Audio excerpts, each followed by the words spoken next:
السلام علیکم ناظرین، میں ہوں محمد اور ہمارے سامنے بیٹھے ہیں سیف عبد الوارث۔ آج ہم ان سے کھٹے، میٹھے اور کڑوے سوال پوچھنے والے ہیں۔ چلے آئیے پوچھتے ہیں۔ السلام علیکم سر۔ وعلیکم السلام ورحمۃ اللہ وبرکاتہ۔ سر عبد الوارث، یہ ہمارے پیرنٹس ہمیں کیوں میٹھے سے منع کرتے ہیں؟ آپ نے سوال کیا ہے کہ پیرنٹس میٹھا کھانے سے اور چاکلیٹ کھانے سے منع کیوں کرتے ہیں، بہت زیادہ منع کرتے ہیں۔ جیسا کہ آپ جانتے ہیں کہ ہمارا برین فوڈ جو اس کا فوڈ جو ہے وہ میٹھا ہی ہے، اور اس کی خوراک ہی گلوکوز ہے، اور وہ ہمیں میٹھے سے ملتی ہے، تو بالکل ہمیں کھانا چاہیے۔ لیکن پیرنٹس ہمیں میٹھا کھانے سے نہیں بلکہ زیادہ میٹھا کھانے سے منع کرتے ہیں۔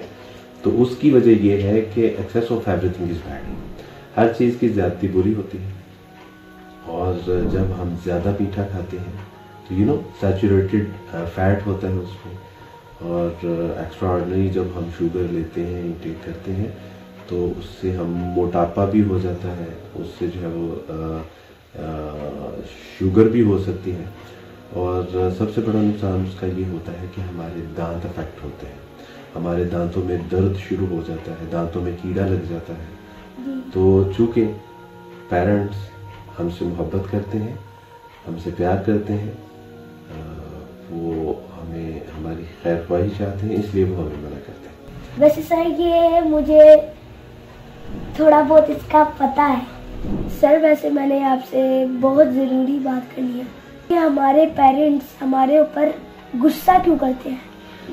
بہت اہم سوال ہے کہ ہمارے پیرنٹس ہمارے اوپر زیادہ غصہ کیوں کرتے ہیں۔ بالکل غصہ نہیں کرنا چاہیے، لیکن آپ نے کبھی اس پہ غور کیا کہ کبھی جب آپ اپنا ہوم ورک کمپلیٹ کر لیں تو پیرنٹس غصہ ہوتے ہیں؟ نہیں ہوتے۔ آپ جب صبح وقت پہ اٹھتے ہیں، برش کرتے ہیں، ناشتہ کرتے ہیں، یونیفارم پہنتے ہیں، اسکول کے لیے ریڈی ہو جاتے ہیں، پیرنٹس غصہ کرتے ہیں؟ بالکل بھی نہیں کرتے۔ اسی طرح سے آپ گلی میں دوستوں کے ساتھ زیادہ ٹائم سپینڈ نہیں کرتے، اور آپ کو جتنی پرمیشن ہوتی ہے کہ دوستوں کے ساتھ اتنا آپ جو ہے وہ کرکٹ کھیل لیں، آپ راکٹ شٹل کھیل لیں، آپ ٹیبل ٹینس کی جو بھی آپ نے گیم پلان کی ہے، جو ٹائم پیرنٹس الاؤ کرتے ہیں، اس ٹائم پہ اگر آپ گھر واپس آ جاتے ہیں تو کیا پیرنٹس غصہ کرتے ہیں؟ بالکل بھی نہیں کرتے۔ آپ وقت پہ کھانا کھاتے ہیں، پیرنٹس غصہ نہیں کرتے۔ آپ ٹائم پہ ہوم ورک کمپلیٹ کرتے ہیں، پیرنٹس غصہ نہیں کرتے۔ آپ ٹائم پہ آپ بیڈ پہ جاتے ہیں، دودھ پیتے ہیں، اور گھر میں ہنگامہ آرائی نہیں کرتے، آپ غلط باتیں نہیں کرتے، آپ کسی سے جھگڑا نہیں کرتے، جھوٹ نہیں بولتے، کیا اس پہ کبھی پیرنٹس نے غصہ کیا ہے؟ نہیں کرتے۔ تو جب ہم صحیح کام کرتے ہیں تو پیرنٹس غصہ نہیں کرتے۔ پیرنٹس اسی وقت غصہ کرتے ہیں جب ہم کوئی اوٹ پٹانگ یا کوئی غلط کام کرتے ہیں، یا ان کو ستاتے ہیں، یا ڈس اوبیڈینس جو ہے وہ اپنی لائف میں لے کے آتے ہیں، تو ان ساری چیزوں پہ پھر والدین کو غصہ آتا ہے۔ آپ کو بھی جب کوئی ستاتا ہے تو آپ بھی غصہ کرتے ہیں۔ تو اسی طرح جب ہم اپنے پیرنٹس کو ستاتے ہیں اور کوئی ایسی جو ہے وہ بات کرتے ہیں یا ایسا کام کرتے ہیں کہ جس سے ان کو تکلیف ہوتی ہے، اور پھر ہم اس کی اصلاح بھی نہیں کرتے، ہم مانتے بھی نہیں ہیں، سبمٹ بھی نہیں کرتے، اس کو ایکسکیوز بھی نہیں کرتے، پھر ان کو غصہ آتا ہے، اور اس پہ غصہ آنا چاہیے۔ اور یہ غصہ کیوں کرتے ہیں؟ اس لیے کرتے ہیں کہ ہم ان کے غصے سے، ان کی ناراضگی سے سبق سیکھیں، اور ہمیں جو ہے وہ کیسا فیل ہوتا ہے جب ہمارے پیرنٹس جو ہے وہ ناراض ہوتے ہیں تو ہمیں اچھا نہیں لگتا۔ تو وہ صرف یہ احساس دلانے کے لیے کہ میں آپ سے ناراض ہوں، میں آپ سے غصہ ہوں، صرف یہ احساس دلانے کے لیے کہ آئندہ آپ یہ کام نہیں کریں گے، تو اس لیے وہ غصہ کرتے ہیں۔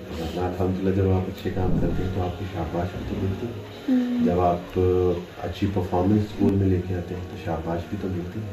تو پھر جب گندا کام کریں گے تو پھر غصہ تو ہوگا۔ اگر آپ اجازت دیں تو میں بات کروں؟ جی۔ ہمیں ہمارے پیرنٹس یہ جنات شیاطین کی باتیں کیوں کرنے سے منع کرتے ہیں؟ That's very good question۔ کہ جی، نبی صلی اللہ علیہ وسلم نے نہ صرف جادو، جنات اور شیاطین کی باتیں کرنے سے، بلکہ منفی باتیں کرنے سے بھی ہمیں جو ہے منع کیا گیا ہے. منفی باتیں سوچنے سے, نیگیٹو باتیں سوچنے سے بھی ہمیں منع کیا گیا ہے.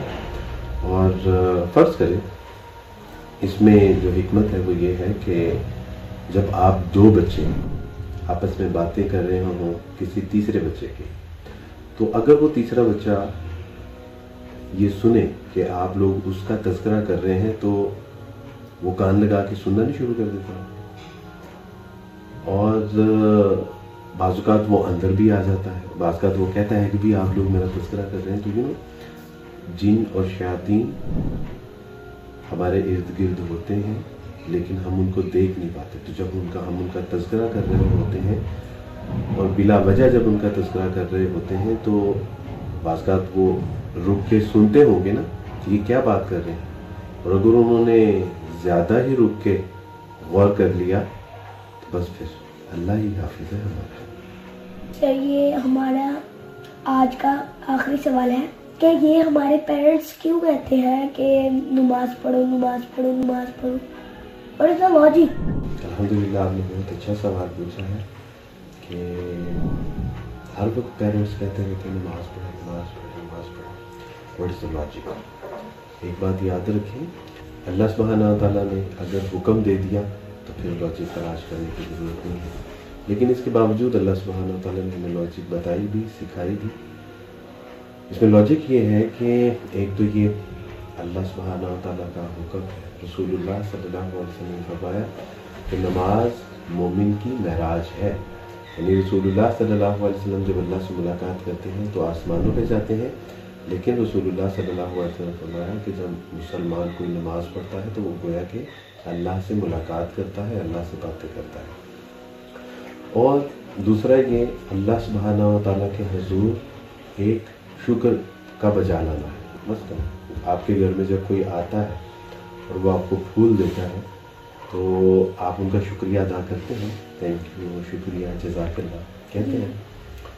تو اللہ سبحانہ و تعالیٰ نے ہمیں نہ صرف اس کائنات میں انسان بنایا بلکہ مسلمان بنایا, اور مسلمان بنانے کے بعد ہمیں اچھے پیرنٹس دیے, ہمیں بہن بھائی دیے, ہمیں اچھے دوست دیے, ہمیں اچھے اساتذہ کرام دیے, اچھے علماء کرام دیے.